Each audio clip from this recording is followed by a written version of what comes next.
The pounding on the door shattered the silence at 1 o'clock in the morning. Sarah Chen bolted upright in bed, her heart hammering against her ribs. Through the window, red and blue lights painted strobing shadows across her bedroom walls. "Police, open up!" The voice was sharp, authoritative, leaving no room for negotiation. She stumbled down the stairs, pulling her robe tight around her shoulders. Her hands trembled as she unlocked the door, and suddenly 6 officers surged into her small home like a tide she couldn't hold back. "Sarah Chen?" the lead officer demanded, his face hard and unreadable.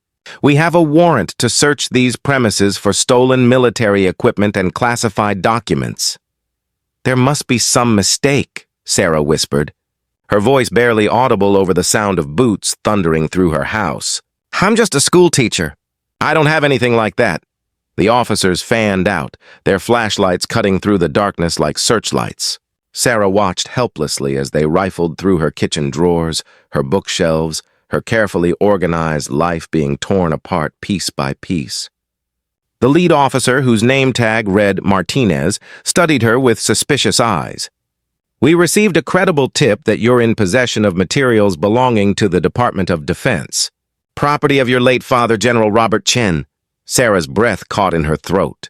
Her father, even 2 years after his death, the mention of him could still make her chest tighten with grief.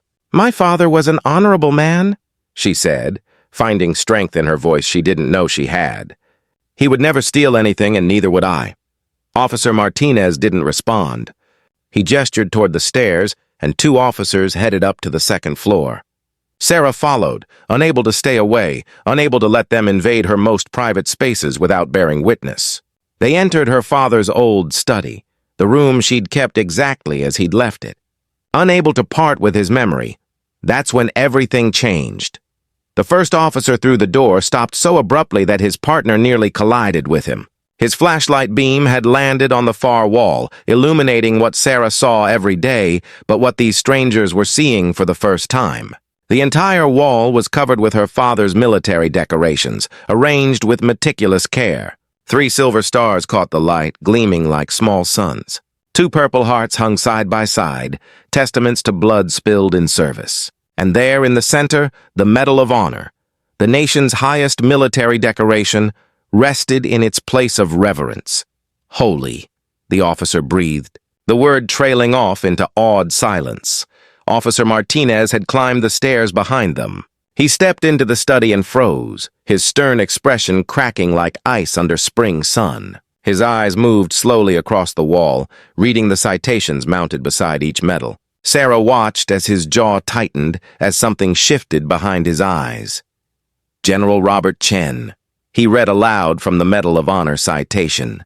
"For conspicuous gallantry and intrepidity at the risk of his life above and beyond the call of duty, led rescue operation into hostile territory, saving 43 wounded soldiers while under heavy fire. Sustained multiple injuries, but refused evacuation until every soldier was safe." His voice had dropped to barely, more than a whisper. The room fell silent except for the distant crackle of police radios downstairs. Martinez slowly removed his cap, and one by one, the other officers did the same.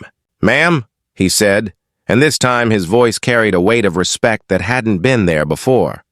"I served under your father in Afghanistan, 2nd Battalion. He saved my life during the Kandahar offensive in 2010. Sarah felt tears burning behind her eyes.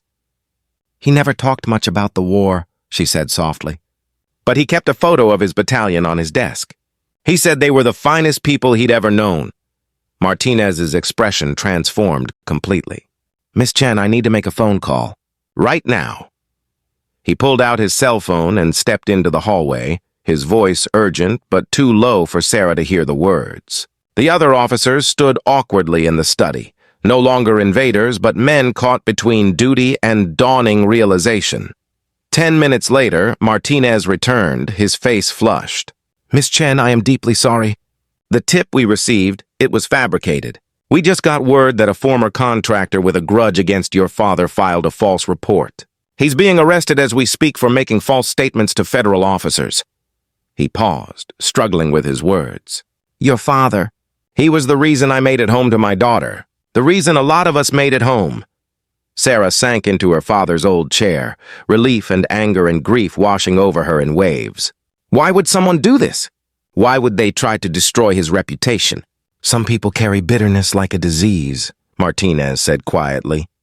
But they can't touch what your father really was. We won't let them. He looked at the medals again, and Sarah saw him standing straighter, shoulders pulled back. Ma'am, I'll personally ensure this is cleared from your record completely, and the officers involved tonight will make this right. The police left as quickly as they'd come, but before Martinez walked out the door, he turned back. Your father used to tell us that honor isn't about the medals on the wall. It's about the people you protect and the truth you defend. He lived that every day. His voice grew thick. Thank you for keeping his memory alive. After they were gone, Sarah stood alone in the quiet house at 2:37 in the morning.